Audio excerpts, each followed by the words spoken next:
Welcome to the Salmon Runs YouTube. Enjoy the video. You begin by preventing further writes. Unmount the clean disk and stop any background processes. Next, create a full sector image using DD or Clonezilla to capture everything, because file recovery relies on intact sectors.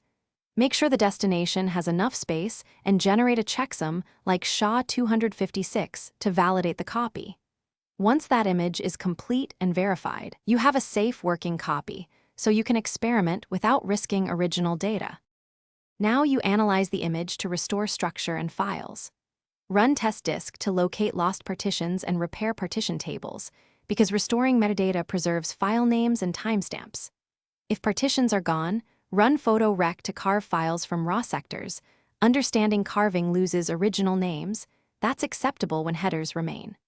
Always operate on the image read-only and export recovered files to a different drive to avoid cross-contamination. If needed, inspect critical headers. Finally, write your repaired partition table or restore selected partitions back to the target disk, because only then can the OS recognize the volumes.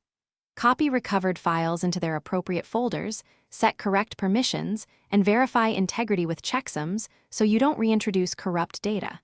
If the system won't boot, repair the bootloader or replace missing system files from the verified image. If problems persist, one troubleshooting tip: repeat scans at different block offsets and compare results to catch fragmented or shifted data. Thanks for watching. Consider subscribing if we helped you.